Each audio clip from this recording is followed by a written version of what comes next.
A storm at sea.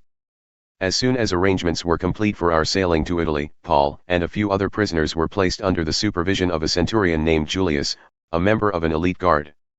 We boarded a ship from Adramyttium that was bound for Ephesus and ports west. Aristarchus, a Macedonian from Thessalonica, went with us. The next day we put in at Sidon. Julius treated Paul most decently, let him get off the ship and enjoy the hospitality of his friends there.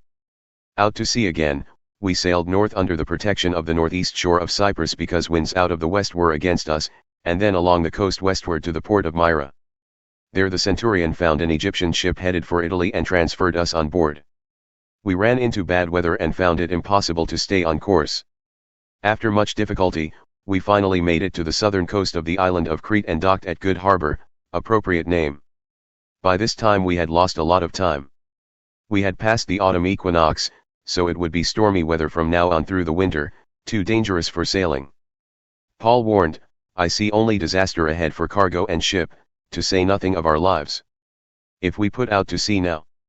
But it was not the best harbor for staying the winter. Phoenix, a few miles further on, was more suitable. The centurion set Paul's warning aside and let the ship captain and the shipowner talk him into trying for the next harbor. When a gentle southerly breeze came up, they weighed anchor, thinking it would be smooth sailing. But they were no sooner out to sea than a gale-force wind, the infamous nor'easter, struck. They lost all control of the ship. It was a cork in the storm. We came under the lee of the small island named Clauda, and managed to get a lifeboat ready and reef the sails. But rocky shoals prevented us from getting close. We only managed to avoid them by throwing out drift anchors.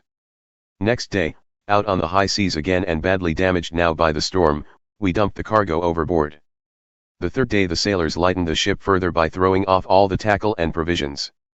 It had been many days since we had seen either sun or stars. Wind and waves were battering us unmercifully, and we lost all hope of rescue. With our appetite for both food and life long gone, Paul took his place in our midst and said, "Friends, you really should have listened to me back in Crete. We could have avoided all this trouble and trial. But there's no need to dwell on that now. From now on, things are looking up. I can assure you that there'll not be a single drowning among us, although I can't say as much for the ship itself is doomed. Last night God's angel stood at my side, an angel of this God I serve, saying to me, 'Don't give up, Paul. You're going to stand before Caesar yet, and everyone sailing with you is also going to make it. So, dear friends, take heart. I believe God will do exactly what he told me. But we're going to shipwreck on some island or other.' On the 14th night, adrift somewhere on the Adriatic Sea, at about midnight the sailors sensed that we were approaching land. Sounding, they measured a depth of 120 feet, and shortly after that 90 feet. Afraid that we were about to run aground, they threw out 4 anchors and prayed for daylight. Some of the sailors tried to jump ship.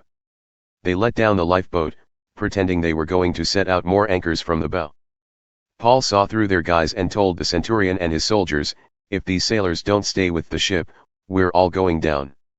So the soldiers cut the lines to the lifeboat and let it drift off. With dawn about to break, Paul called everyone together and proposed breakfast. 'This is the 14th day we've gone without food. None of us has felt like eating.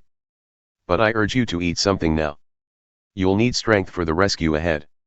You're going to come out of this without even a scratch.'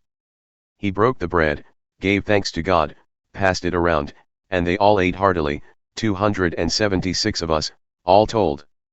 With the meal finished and everyone full, the ship was further lightened by dumping the grain overboard.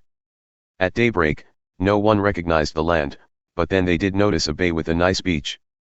They decided to try to run the ship up on the beach. They cut the anchors, loosed the tiller, raised the sail, and ran before the wind toward the beach. But we didn't make it. Still far from shore, we hit a reef and the ship began to break up. The soldiers decided to kill the prisoners so none could escape by swimming, but the centurion, determined to save Paul, stopped them. He gave orders for anyone who could swim to dive in and go for it, and for the rest to grab a plank. Everyone made it to shore safely.